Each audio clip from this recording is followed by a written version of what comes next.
Todos ya escucharon esa historia de que los europeos llegaron a las Américas y de la nada subyugaron a millones de indígenas, gracias a su superioridad tecnológica por tener pólvora, espadas, enfermedades y caballos. Pero por más que hubiera alguna superioridad, ¿cómo es que millones de nativos no fueron capaces de detener a unos cientos de conquistadores?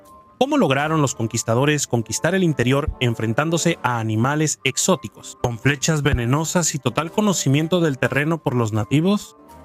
¿Por qué el arma de fuego rústica, aunque tardaba minutos en recargarse, era superior a las flechas envenenadas en la selva?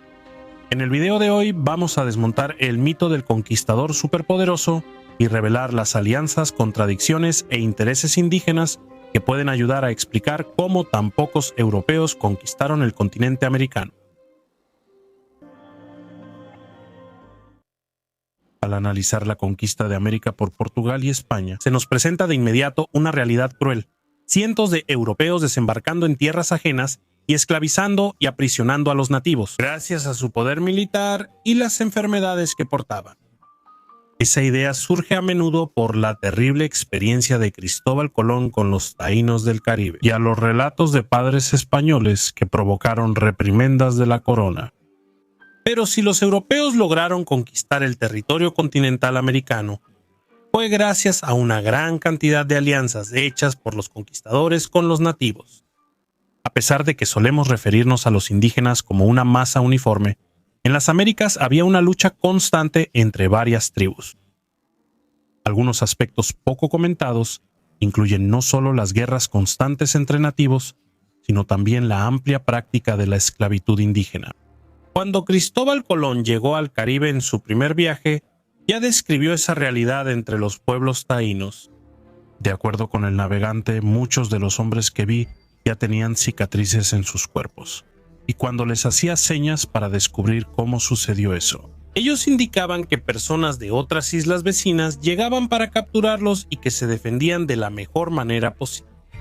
Creo que las personas del continente vienen aquí para tomarlos como esclavos, es decir, los nativos de islas vecinas esclavizaban a los nativos de Española en Brasil. Los portugueses se aliaron con los tupiniquins, quienes ya esclavizaban a los tamoyos y también eran esclavizados por sus rivales.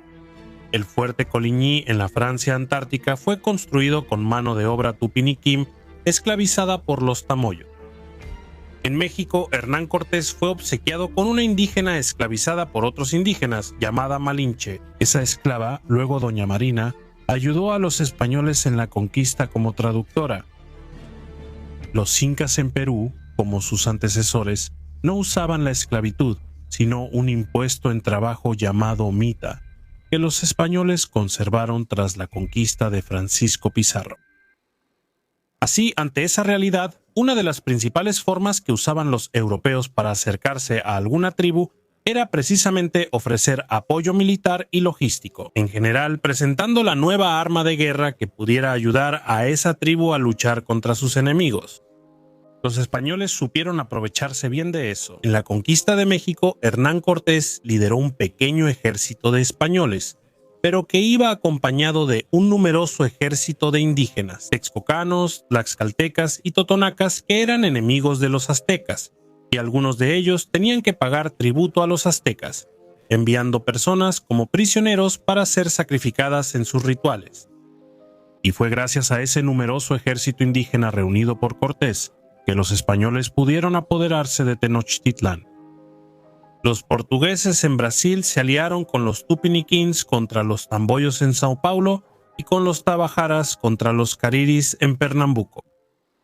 Y si no fuera por esas alianzas y acuerdos hechos con los nativos, los conquistadores no habrían logrado prosperar en esas tierras. Eso porque, aunque el uso de la caballería y los cañones hacía mucha diferencia en campo abierto, en el interior de la selva el ataque rápido de flechas era mortal. Precisamente por eso, cuando los nativos no estaban en desacuerdo o se mostraban completamente hostiles hacia los portugueses y españoles, el resultado era desastroso. Tenemos como ejemplo el intento de fundar la ciudad de Buenos Aires por Juan Díaz de Solís en 1516, que resultó en un completo fracaso. Con los expedicionarios españoles siendo devorados por indígenas guaraníes poco tiempo después, también tenemos el caso de Francisco Hernández de Córdoba, quien después de desembarcar en Yucatán y conocer algunas ciudades, Maya Chontal repelió en Champotón y los españoles huyeron a sus barcos para evitar ser aniquilados. Incluso el conquistador, líder de la expedición, moriría poco después por las heridas. Otro caso también famoso es el del conquistador de Chile, Pedro de Valdivia, que tuvo su final viendo cómo sus propios antebrazos eran arrancados y comidos frente a él por los indios mapuches, antes de ser asesinado él y el padre capturado. En Brasil también hubo casos similares. Uno de los donatarios de las capitanías hereditarias, Francisco Pereira Coutinho, fue devorado en un ritual. Fernão de Sá, hijo de Mendes Sá, fue asesinado por indígenas en las guerras de los Aimorés, y Estacio de Sá murió por una flecha envenenada en el ojo durante una batalla contra los Tamoyo. Por eso, cuando los españoles ganaban una batalla contra los nativos, usaban de inmediato su poder para conquistar la alianza de la tribu contra sus enemigos. Así fue, por ejemplo, como Hernán Cortés conquistó la amistad de los mayas Chontal después de derrotarlos en la batalla de Centla. En lugar de someterlos, él liberó a los prisioneros y trató de hacerse amigo del cacique derrotado, ofreciéndose como un aliado importante contra los enemigos del cacique. Cortés sabía que librar una guerra a largo plazo, en la que él luchara solo contra millones de indígenas, sería algo mortal. Y por eso usó y abusó de la diplomacia para construirse un temible ejército indígena.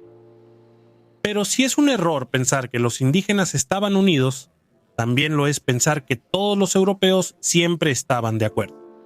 Entre los españoles surgieron innumerables conflictos entre los conquistadores debido a la ambición de sus empresas. Vasco Núñez de Balboa, el descubridor del Océano Pacífico, fue traicionado por su propio suegro después de emprender expediciones para mapear la costa del océano. Acusado injustamente de traición, le negaron el juicio y fue ejecutado públicamente. La conquista de México por Hernán Cortés fue una expedición ilegal realizada sin el permiso del gobernador de Cuba, Diego Velázquez de Cuellar. Incluso en el apogeo de la conquista, cuando Cortés ya estaba dentro de Tenochtitlán, aprisionando a Moctezuma. Él necesita salir de la ciudad para combatir a las tropas del gobernador que habían desembarcado en la costa con la misión de interrumpir su conquista. Durante la conquista del Perú, el conflicto entre Francisco Pizarro y Diego de Almagro llevó a la batalla de las Salinas entre los españoles. Y curiosamente, Almagro sería asesinado bajo las órdenes de Pizarro, y después los partidarios de Almagro emboscarían y matarían. El conquistador del Perú, con 70 años, aún logró matar a 3 antes de ser asesinado. Además de sus conflictos internos, los conquistadores también tuvieron problemas frecuentes con miembros de la Iglesia. En Brasil, el obispo Sardiña enfrenta al hijo autoritario del gobernador general y, al viajar a Portugal para denunciarlo, naufraga y es devorado por los indígenas caetés. Figuras como Bartolomé de las Casas y Fray Domingo de Montesinos denunciaron abusos de los conquistadores y protegieron a los indígenas. Contra los españoles, incluso a través de la controversia de Valladolid, el rey Carlos I ordenó que se interrumpiera la conquista hasta decidir sobre su moralidad o no, por medio de los teólogos españoles, enfrentando a Bartolomé de las Casas y a Juan Ginés de Sepúlveda, considerado el primer debate moral y en defensa de los derechos humanos en Europa. Y ante esa realidad donde ni los conquistadores estaban unidos, la amistad con los nativos fue aún más esencial. Y el fortalecimiento de los lazos se dio, en especial por medio de los matrimonios sellados, de modo a cerrar las alianzas en el mundo hispánico. Tenemos como ejemplo el matrimonio entre la princesa Inca Beatriz de Clara Coya y Martín García de Loyola, gobernador de Chile, así como Francisco Pizarro, que se casó con la princesa Inca Quispe Sisa, y ella, después de la muerte de Francisco Pizarro, se casaría con otro conquistador, Francisco de Ampoeiro. En Brasil, Jerónimo de Albuquerque se casó con la india Muiraubi y ayudó a pacificar Pernambuco. Lograron que los tabajaras fueran aliados de los portugueses. También hubo náufragos como Caramurú, quien se casó con la india Paraguazú.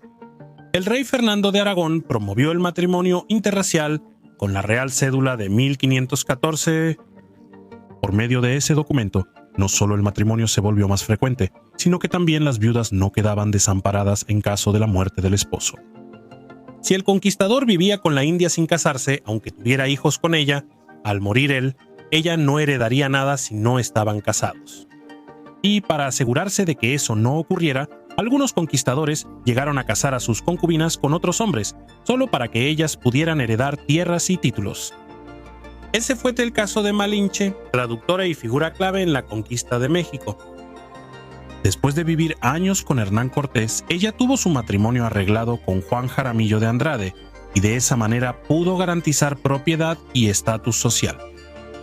Isabel, hija de Moctezuma, se casó con 3 conquistadores españoles y heredó sus propiedades. Y posteriormente los reyes de Castilla incluso crearon un ducado llamado Ducado de Moctezuma de Tultengo, siendo los herederos de Moctezuma hasta hoy nobles en España. Y además de la conveniencia, muchos matrimonios fueron felices.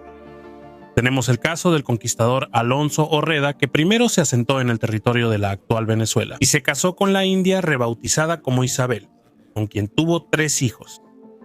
Cuando él murió, su esposa india quedó tan triste que murió pocos días después, abrazada a la tumba de su marido. Y eso está representado en una estatua en la Plaza Alonso Horreda, en la ciudad de Maracaibo. Y ese permiso de matrimonio de los ibéricos es algo que contrasta mucho con la política adoptada por los ingleses. El matrimonio interracial fue legal en Estados Unidos hace poco más de 50 años, mientras que en la América española y portuguesa se practicaba y se incentivaba desde hace más de 500 años, mientras que en Inglaterra se promovía una sociedad basada en el darwinismo social, considerando a los pueblos indígenas como enemigos. En la América española y portuguesa, los descendientes indígenas ocuparon cargos universitarios, títulos nobiliarios y puestos gubernamentales. Por eso, la América española y portuguesa sigue siendo mestiza e integrada, a diferencia de la colonizada por los ingleses. Y más allá de los matrimonios, otra estrategia de los ibéricos para consolidar las alianzas era mediante la distribución de títulos y cargos de nobleza a los líderes indígenas en la América portuguesa. Eso fue una constante en tiempos de guerra, con indígenas como Felipe, Camarano y Arariboya ostentando el hábito de la Orden de Cristo, y otros como Felipe de Sousa y Castro, y los indígenas de Ibiapaba ostentando el hábito de la Orden de Santiago. En la América española también ocurrió con la entrega de títulos a indígenas, como el caso de Nicolás de San Luis Montañés, que era nativo, cacique de Tula y colonizador del Valle de Querétaro, y que fue ordenado como caballero de la Orden de Santiago.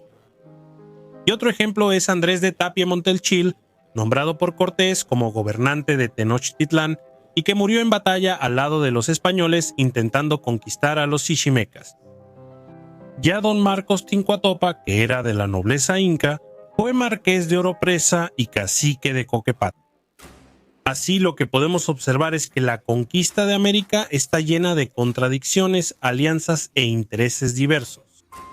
Diferente del mito del buen salvaje difundido por los franceses, en el que los nativos no sabían lo que estaba ocurriendo y vivían en paz y armonía. Los nativos americanos participaron activamente en la conquista y en alianzas estratégicas con los conquistadores, incluso en los intentos de invasión de Brasil. Tribus rivales de los portugueses se aliaron con holandeses y franceses en su contra. Al poner la lente correcta en la historia, vemos que las alianzas, matrimonios, títulos y traiciones pesaron mucho más que la espada, la pólvora o las enfermedades. Y tal vez, al final de cuentas, los conquistadores no ganaron solo porque eran más fuertes, sino porque supieron como nadie jugar con los intereses de los nativos que participaron a su lado en las conquistas, pero que terminaron, muchas veces, siendo ocultados intencionalmente de la historia, en favor de una narrativa que solo mostraba el simple conflicto entre europeos e indígenas. Algo que un poco de reflexión ya es posible deshacer. ¿Y tú conocías los detalles de la conquista? ¿Qué fue lo que más te sorprendió? Entonces deja tu comentario aquí para fortalecer nuestro trabajo y aprovecha para hacerte miembro del canal ahora mismo. Así vas a poder profundizar y conocer aún más la fascinante historia ibérica.